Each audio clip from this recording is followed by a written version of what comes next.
Hello everyone, hope you are doing well. As part of this session, we are going to cover the most important and basic concept of React. As part of this session, we are going to create a page that you are seeing on the screen, where we show the number of users and having the functionalities like add user, deleting the user. And we are going to do everything dynamically, and we are going to create a users API using the Node.js and load the data from the users API to the React application. Let us start. So before we creating the React app, you must have some tools and runtime environment. You must have Node.js installed on your machine. If you not have the Node.js installed, please go through the Node.js website and install it. And the installation procedure is very simple.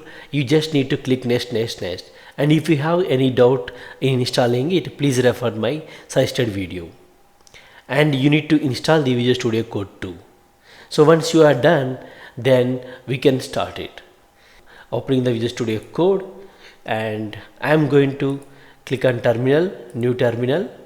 So here I am moving to the folder where I would like to create the project.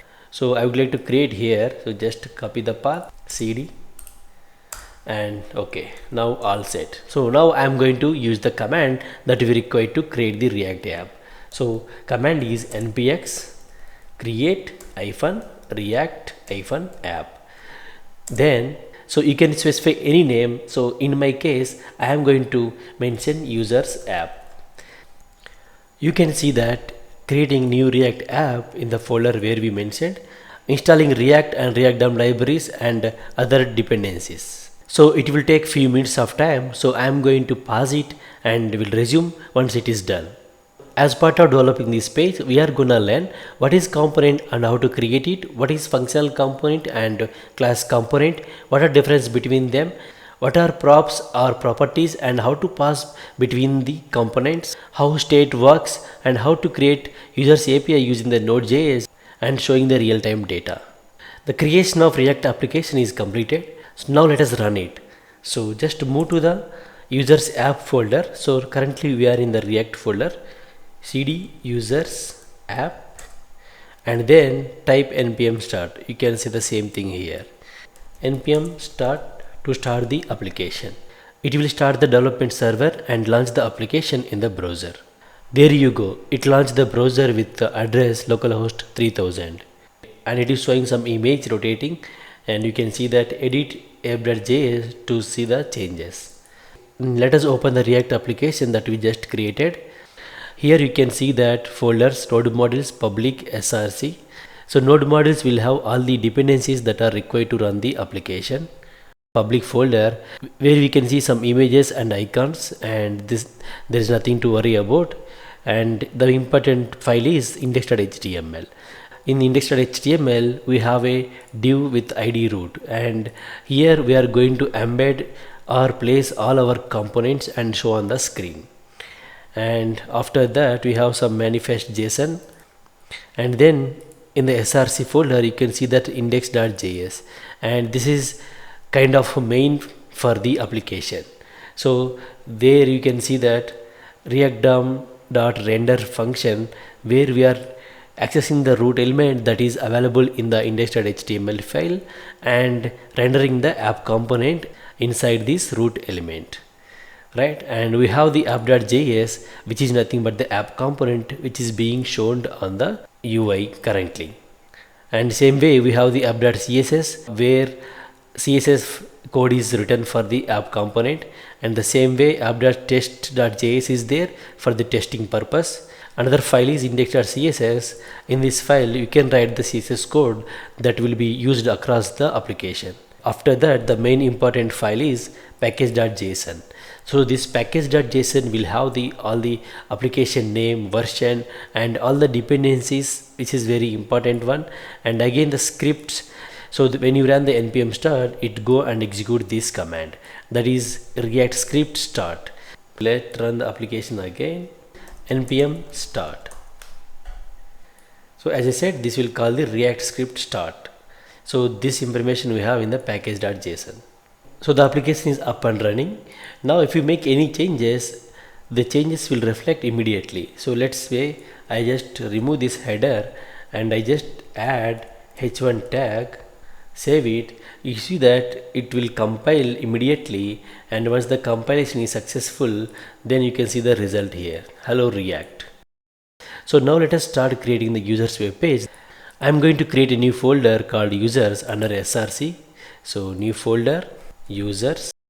So if you see the users web page, we need to create total 4 components.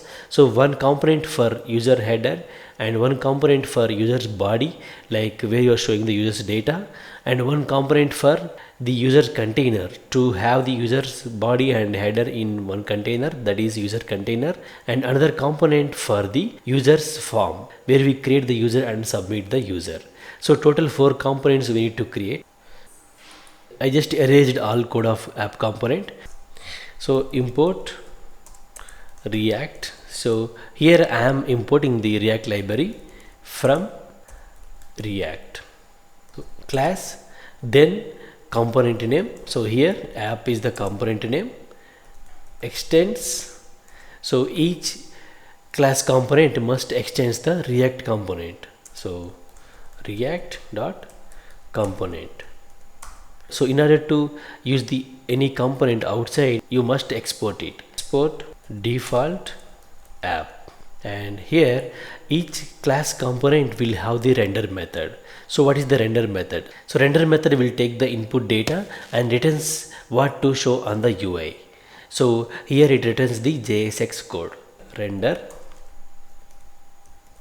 and as I said, render method will return some code that is going to be shown on the UI. So return hello world. You can see hello world. So now let us create the user container to hold the user header and user body.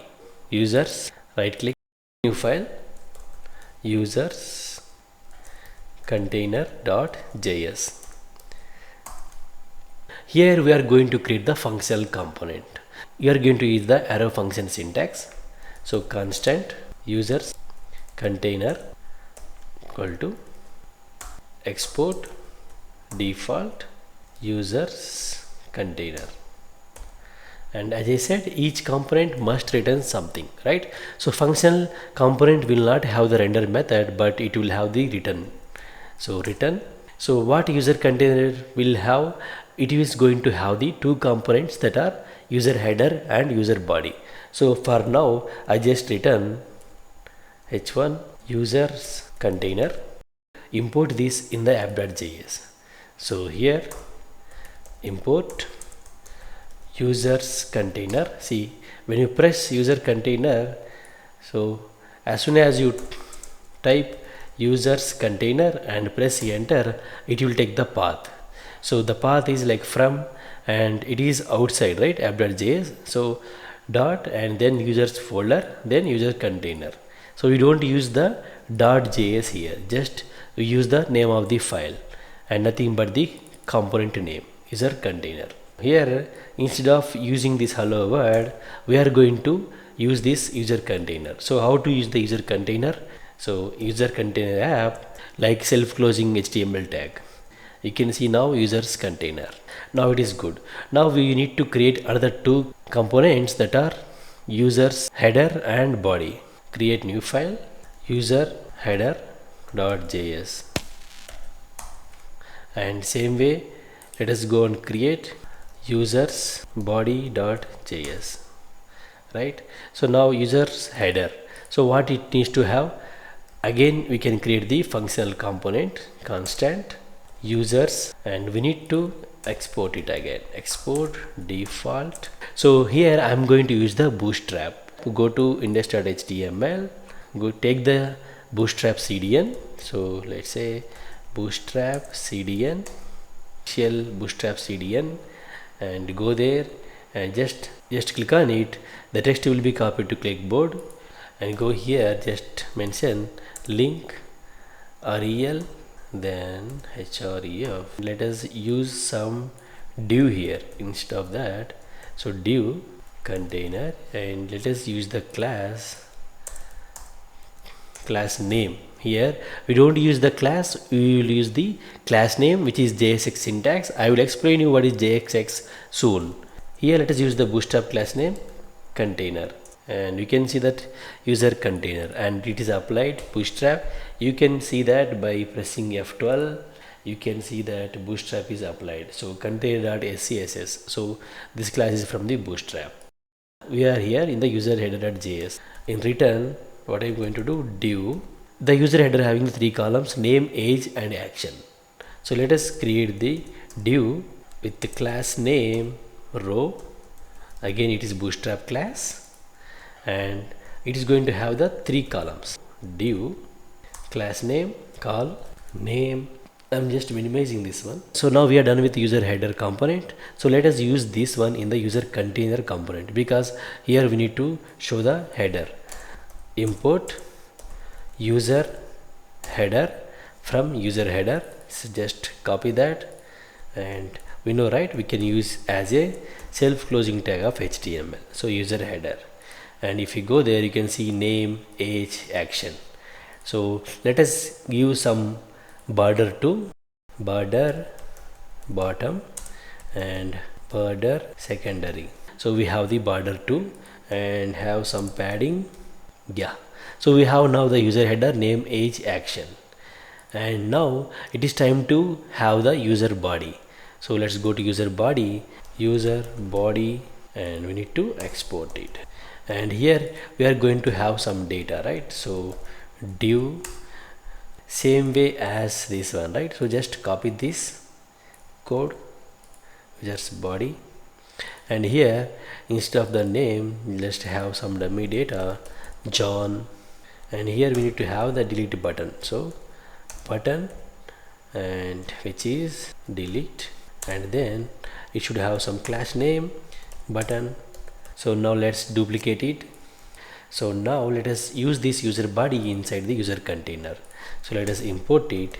So import users body from users body file, and here we are going to use the users body the same way use the user header. Now if you go and see, you can see that name, age, action, and we have these same thing, right? So maybe we can remove this secondary class. Yeah, so now we are done with the showing the users data, right? So of course this is dummy data. As of now we created the 3 components. So one is the user container component to hold the user header and user body components, right? Total 3 components we have created, and these 3 components are functional components, whereas the app component is class component. So now we have dummy data, and if you see the user's body, you can see that we repeated this code. Like to create the row, we have created this code repeatedly, right? So if you have the 10 users, we need to have this code 10 times or 100 times if you have the 100 rows, right? So instead of that, let us see how to create the code that can be reusable. So instead of having these many lines, so just remove this, and let's have one single one now as of now. So currently we just hardcoded here. So instead of hardcoding it, let us create the array of JSON and pass it from the app component. So let us go to the app component, and here let us create the data. I just created the array of data inside the app component render method. You can see constant user data, and here we have the 3 users data.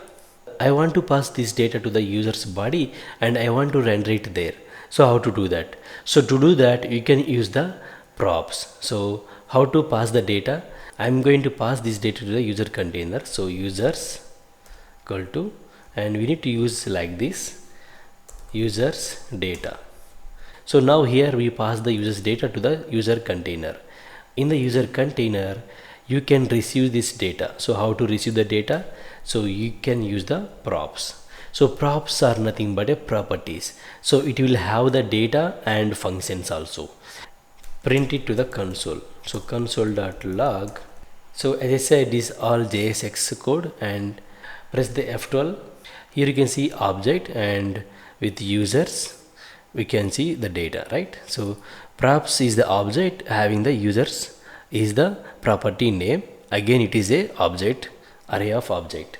So you can use the props dot users, and here you can simply destructure it, constant users props. I'm sure you know this, and this is equal to props dot users, right? So just remove this, and now we have the users. We need to pass this users body, so again use the users. You can give any name here, this one, but this name should be as it is, so users, because we pass the user data as the users from the app component to users container. We pass to users body. Now let us go to users body.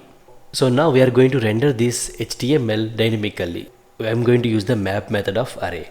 We have constant, let's say users template,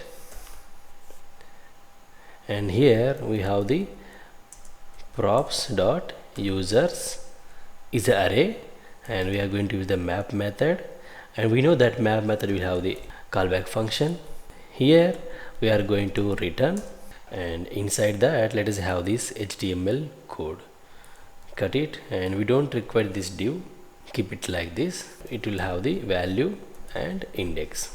So we can do one more level of destructuring. So constant name age, value is the user object having the name and age properties. Now we can directly use the name. Instead of using value dot name, you can use the name. So just use the name, and same way, and here we are returning this entire thing. So now we have this users template, right? So we use the map method and we created the collection of user template. So now we need to return this user template collection.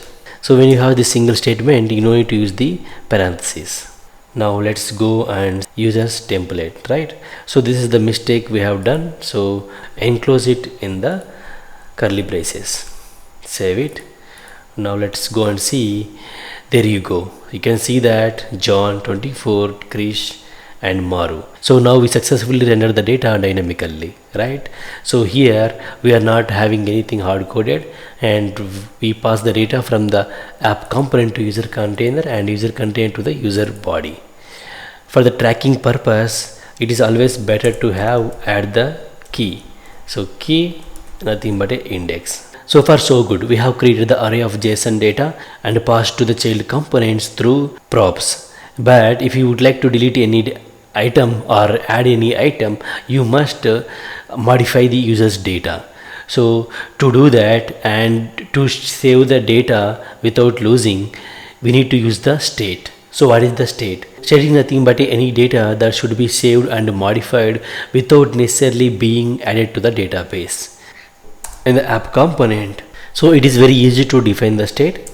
So state equal to, and it's nothing but an object. So object will take the key value pairs, right? So user data will be the our key. You can use any name, of course, and here we are going to use this array of data. The data we stored in the state should be passed to the user container app. So constant users data. So we need to use this destructuring, and here we use this dot state. So to access any class variables or methods, we must use the this, right? So that's why we use the this dot state in the render method.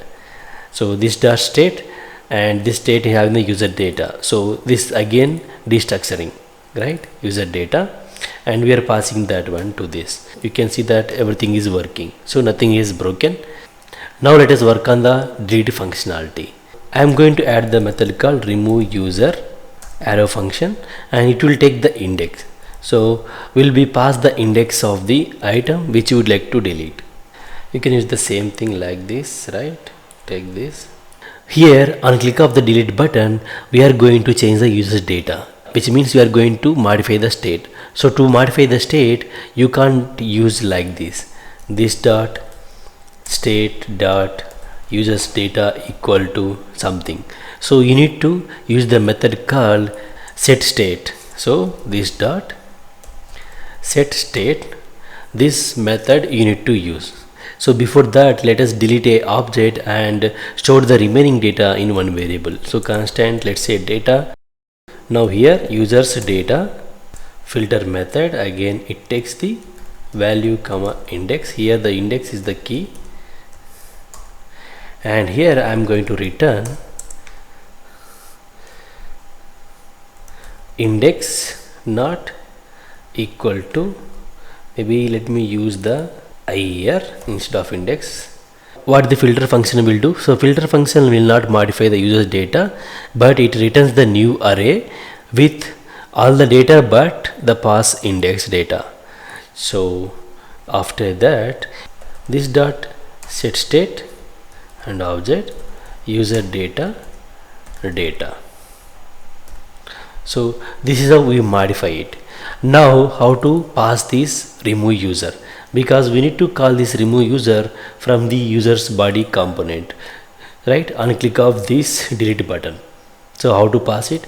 Again through the props only. So in the app component, so let us use one more remove user equal to, and this dot remove user, and this remove user refers to this function users container, and again from here you can pass remove user equal to, here props dot remove user, because we passed as a remove user from the user's container.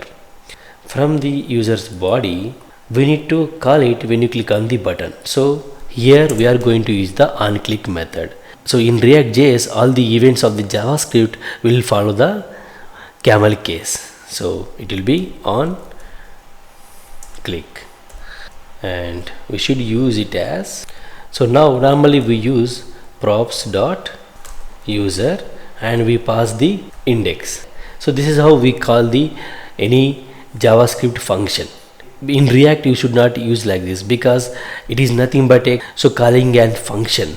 So as soon as it is rendered, even without you clicking on the delete button, it is going to call that function and it will just execute it. You can see that nothing is there because it just deleted. It called the function and deleted. So to avoid that, what you need to do, we need to mention it as a function. You need to tell that this is the function and we are not making any call, right? Result here. So you can see the data.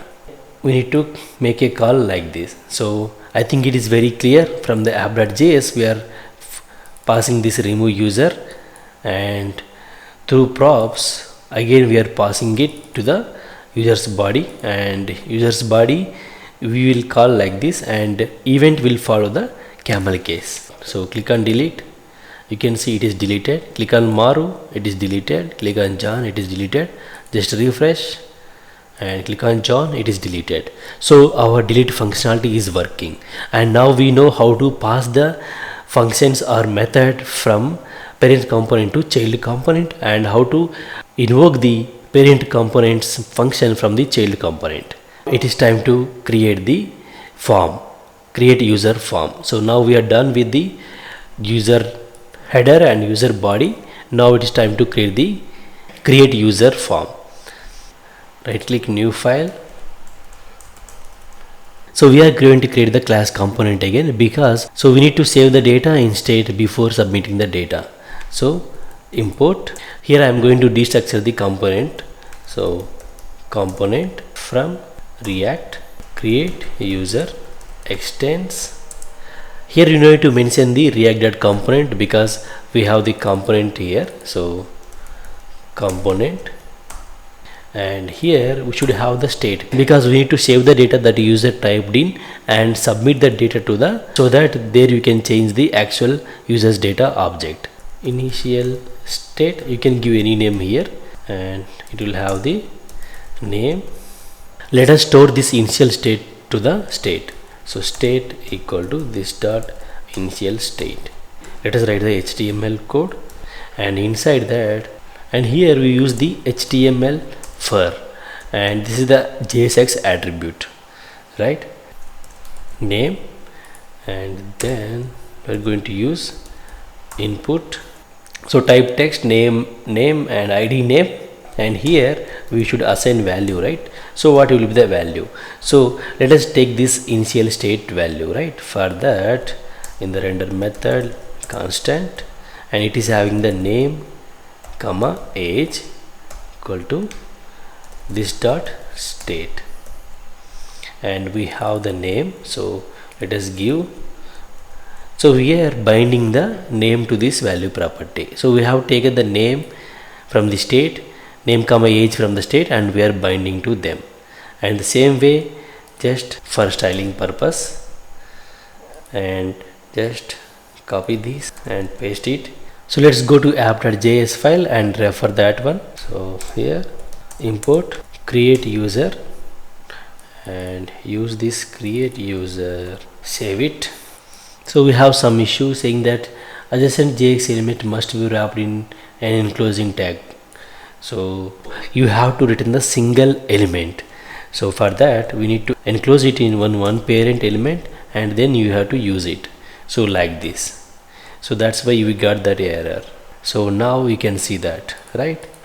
Name, age, and we have some extra closing tag. So name and age. So what I'm going to do, add a class to this, class name container. See that name, age, and in the create user I'm going to add. So we have created the add user, but let us add some functionality, and also we forgot to add the submit button. So after that, let's add button. Now let us add the functionality. So we need to handle, so whenever user typed it, you need to change the value of the name and age, right? So for that, let me add user, and this is going to take the event on change, and we know that this dot form user, and same way just copy this and add here. And what will happen, whenever you type anything, this form user will be called, and in the form user, we get the event. We need to mention constant name comma value equal to event dot target. Event dot target will have the properties called name and value. So name is the property of the input field, and value will be the value that we typed in. So once we got the name and value, we need to set the state. So we know that this dot set state. So name is nothing but the name of the input. Now whenever we type in, this function will be called, and this will update the state. Just console that. So console.log. So this dot state. So press F12. Just type something like v. So it will be called an unchained. So as soon as you type, that form user will get triggered, and it will update the state. And age is still empty. Start type age. You can see that age 33, right? You can see that age also getting updated. We need to add this user to the app user state object. So for that, we need to add another method called add user. So here we are going to have another function in the app.js, and we are going to call it. So let us have it, add user. You can give any name. So I am just giving the same name, and it is going to take the user. So we are going to pass that user data from the add user, and here we need to change the state. To modify the state, we need to use the set state. So this dot set state user data, and user, this dot user data comma user, and it will take this user and concatenate to this user's data. The user is nothing but a user object, and we need to call this from the create user component. So for that purpose, what we need to do, we need to pass it to the create user. So dot add user, copy it, and in the create user, whenever this add user is called, we need to call the this dot props dot add user, and we need to pass this dot state, because this dot is nothing but a object, so which have the name and age properties. We should have like this, unclick, and then after adding it, we need to clear this field, like these fields we need to clear. So for that, so let make this dot set state, this dot initial state. So we are going to resetting this state to the initial state. So this add user being called on click of the input button, and enter something called Sham age 22. Click on add. You can see that Sham is added and these fields are become empty now. And add some Viswa something 33. You can see again these fields are empty, and same way you can delete it. So now we have done everything, but we have encoded the data inside the app component, but in real time we will be fetching the data from the API. So let us see how to do it. I am going to create a small Node.js API that will return the user's data. So for that I am going to the folder, so React, and here right click, I am opening the PowerShell. We can launch the Visual Studio Code using like this code -dot. It will launch the Visual Studio Code for us. Terminal, new terminal, npm init. So we are going to create the Node.js API that will return the user's data, and after that it will ask you some questions, npm init. So we just answer them. So package name, so React, I am going to say users API.